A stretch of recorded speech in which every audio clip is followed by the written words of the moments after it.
नमस्ते दोस्तों और मेरे चैनल पर आपका स्वागत है। आज हम 2025 में निवेश करने के कुछ सबसे स्मार्ट तरीकों के बारे में बात करने जा रहे हैं। देखिए, मैं जानता हूं कि बहुत से लोग सोचते हैं कि निवेश करना डरावना और जटिल है, लेकिन ऐसा बिल्कुल नहीं है। वास्तव में जल्दी शुरू करना और इसे सरल रखना सबसे अच्छी चीजों में से एक है जो आप कर सकते हैं, खासकर जब 2025 में बाजार में उतार चढ़ाव और अनिश्चितता की उम्मीद हो। इसीलिए चाहे आप एक अनुभवी निवेशक हों या अभी शुरुआत कर रहे हों, मेरे पास आपके लिए कुछ मूल्यवान सुझाव हैं। हम शेयर बाजार से लेकर रियल एस्टेट तक, बॉन्ड से लेकर सोने तक और यहां तक कि क्रिप्टो करेंसी और ग्रीन एनर्जी तक हर चीज को कवर करेंगे। याद रखें, कुंजी यह है कि विविधता लाई जाए और अपने सभी अंडों को एक ही टोकरी में न रखें। इस वीडियो के अंत तक आपके पास 2025 में अपने पैसे को काम पर लगाने और अपने वित्तीय लक्ष्यों को प्राप्त करने के लिए एक बेहतर समझ होगी। और कौन जानता है, आप रास्ते में एक या दो बातें भी सीख सकते हैं जो आपने पहले नहीं जानी थी। तो आइए इसमें उतरें। ठीक है, तो आइए शेयर बाजार के बारे में बात करके शुरुआत करते हैं। अब बहुत से लोग शेयर बाजार को एक जोखिम भरे अस्थिर जगह के रूप में देखते हैं। और हां, अल्पावधि में यह निश्चित रूप से हो सकता है, लेकिन लंबी अवधि में शेयर बाजार लगातार रियल एस्टेट सहित किसी भी अन्य संपत्ति वर्ग को मात देता है। तो आप शेयर बाजार में कैसे निवेश करते हैं?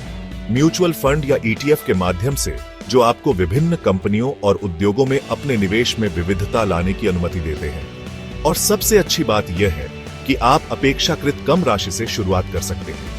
एक और रणनीति है मूल निवेश, जो बाजार द्वारा कम आंकी गई कंपनियों के शेयर खरीदने के बारे में है।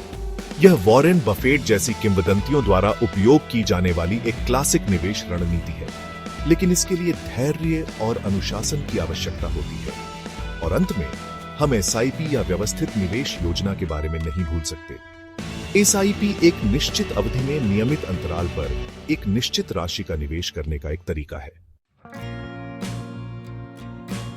आगे बढ़ते हुए आइए रियल एस्टेट के बारे में बात करते हैं, जो हमेशा एक लोकप्रिय निवेश विकल्प रहा है और अच्छे कारण के लिए। रियल एस्टेट मूर्त है, इसका मतलब है कि यह एक भौतिक संपत्ति है जिसे आप छू सकते हैं, और यह किराए की आय और संभावित प्रशंसा के माध्यम से समय के साथ मूल्य में वृद्धि कर सकता है।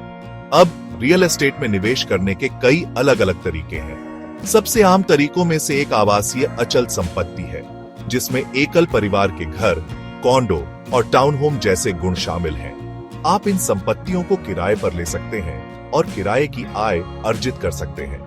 एक अन्य विकल्प वाणिज्यिक अचल संपत्ति है, जिसमें कार्यालय भवन, खुदरा स्थान और अपार्टमेंट कॉम्प्लेक्स जैसे गुण शामिल हैं।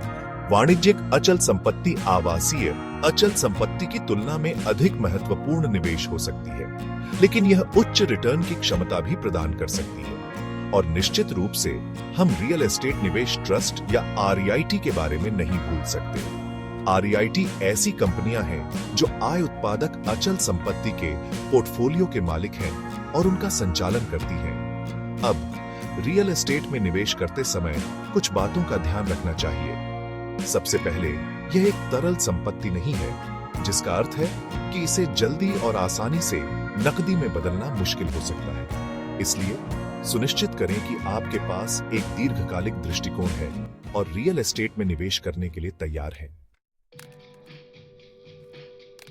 अब आइए बॉन्ड और डेट फंड के बारे में बात करते हैं, जो किसी भी विविध निवेश पोर्टफोलियो का एक महत्वपूर्ण हिस्सा हो सकते हैं। बॉन्ड में शेयर बाजार के समान ग्लैमर नहीं हो सकता है, लेकिन वे आपके पोर्टफोलियो को संतुलित करने और जोखिम को कम करने के लिए शानदार हैं। बॉन्ड में निवेश का मतलब है सरकार या निगम को पैसा उधार देना। बदले में वे आपको ब्याज दर का भुगतान करते हैं और मूलधन चुकाते हैं। बॉन्ड के दो मुख्य प्रकार हैं, सरकारी और कॉरपोरेट। सरकारी बॉन्ड कम जोखिम भरे होते हैं। डेट फंड बॉन्ड के पोर्टफोलियो में निवेश करते हैं। वे आपके निवेश को कई बॉन्ड में फैलाते हैं, जोखिम कम करते हैं। बॉन्ड और डेट फंड कम अस्थिर होते हैं और स्थिर आय प्रदान करते हैं। वे आपके पोर्टफोलियो को विविधता लाने और जोखिम कम करने में मदद करते हैं। चैप्टर 4। आइए अब सोने के बारे में बात करते हैं, जो सदियों से एक मूल्यवान संपत्ति रही है। लोग इसे सुरक्षा, संपत्ति और सुंदरता के प्रतीक के रूप में देखते हैं। लेकिन निवेश के नजरिए से सोना कैसा है? खैर, सोने को अक्सर एक सुरक्षित आश्रय संपत्ति माना जाता है। इसका मतलब है कि आर्थिक अनिश्चितता या बाजार में गिरावट के समय यह अपना मूल्य धारण करता है या बढ़ता है। अब सोने में निवेश करने के कई अलग अलग तरीके हैं। आप निश्चित रूप से भौतिक सोना खरीद सकते हैं, जैसे सिक्के या बार, लेकिन यह भंडारण के मामले में कुछ चुनौतियां पेश कर सकता है। इसीलिए बहुत से लोग सोने में निवेश करने के लिए गोल्ड एक्सचेंज ट्रेडेड फंड या गोल्ड ईटीएफ का विकल्प चुनते हैं। ईटीएफ अनिवार्य रूप से म्यूचुअल फंड की तरह होते हैं जो स्टॉक एक्सचेंज पर व्यापार करते हैं। चैप्टर 5। अब आइए क्रिप्टो करेंसी के बारे में बात करते हैं, जो हाल के वर्षों में एक गर्म विषय रहा है। बिटकॉइन और एथेरियम जैसे क्रिप्टो ने सुर्खियां बटोरी हैं और बहुत से लोगों को अमीर बनाने में मदद की है। लेकिन वे वास्तव में क्या हैं और क्या वे निवेश करने लायक हैं?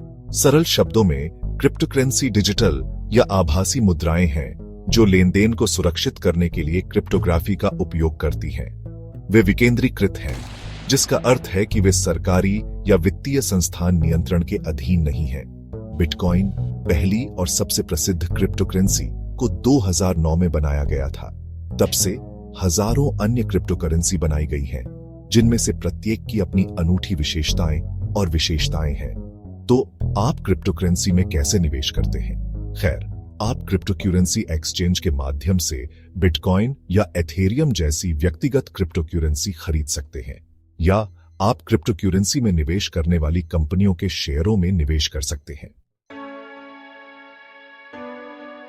चैप्टर 6। ग्रीन एनर्जी और टेक्नोलॉजी।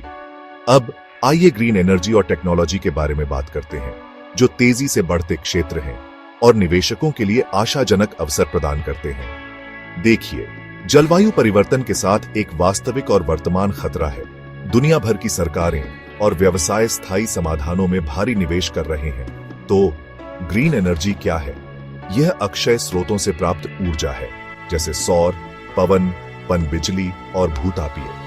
ये ऊर्जा स्रोत ग्रीन हाउस गैसों का उत्सर्जन नहीं करते हैं। और ग्रीन टेक्नोलॉजी के बारे में क्या? यह ऐसी तकनीकों की एक विस्तृत श्रृंखला को संदर्भित करता है, जिसका उद्देश्य पर्यावरणीय प्रभाव को कम करना या उलटना है। इसमें इलेक्ट्रिक वाहन, ऊर्जा कुशल उपकरण, अक्षय ऊर्जा उत्पादन और अपशिष्ट प्रबंधन प्रणालियां शामिल हैं। अब ग्रीन एनर्जी और टेक्नोलॉजी में निवेश करने के कई अलग अलग तरीके हैं। आप व्यक्तिगत कंपनियों के शेयरों में निवेश कर सकते हैं, जैसे सौर पैनल निर्माता, पवन टरबाइन निर्माता या इलेक्ट्रिक वाहन निर्माता, या आप ग्रीन एनर्जी और टेक्नोलॉजी कंपनियों के पोर्टफोलियो में निवेश करने वाले म्यूचुअल फंड या ईटीएफ में निवेश कर सकते हैं। चैप्टर 7। विविधीकरण, डाइवर्सिफिकेशन। अब तक हमने विभिन्न प्रकार के निवेश विकल्पों को कवर किया है, लेकिन यहां बात है, किसी एक निवेश पर अपनी सारी उम्मीदें लगाना जोखिम भरा है। यहीं पर विविधीकरण आता है। विविधीकरण अनिवार्य रूप से आपके अंडों को एक ही टोकरी में न रखने के बारे में है।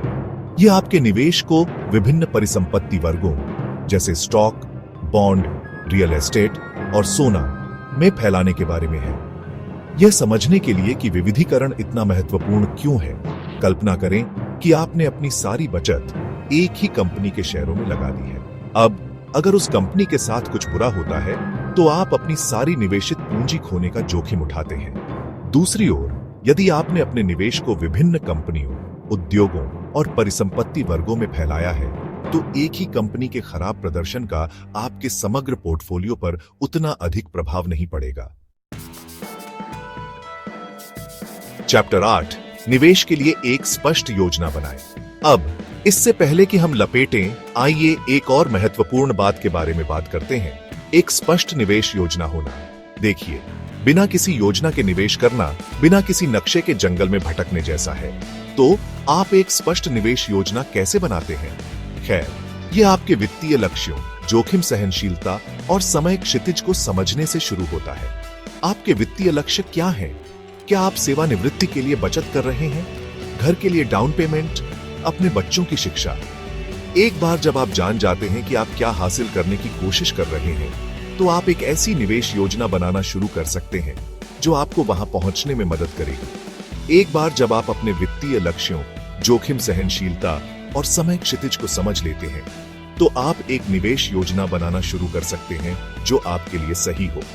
और याद रखें, आपकी निवेश योजना पत्थर में लिखी नहीं गई है।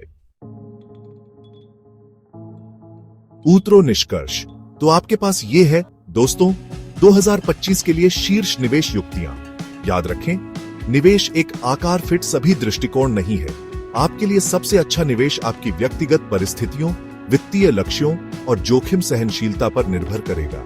लेकिन अपना शोध करके, विविधता लाकर और एक ठोस योजना बनाकर आप यह सुनिश्चित करने की दिशा में काम कर सकते हैं कि आप अपने पैसे के साथ अपने लिए सबसे अच्छा निर्णय ले रहे हैं। इस वीडियो को देखने के लिए धन्यवाद और अगली बार तक स्मार्ट निवेश करते रहें। Make sure to like, share and subscribe for more investment tips and financial advice.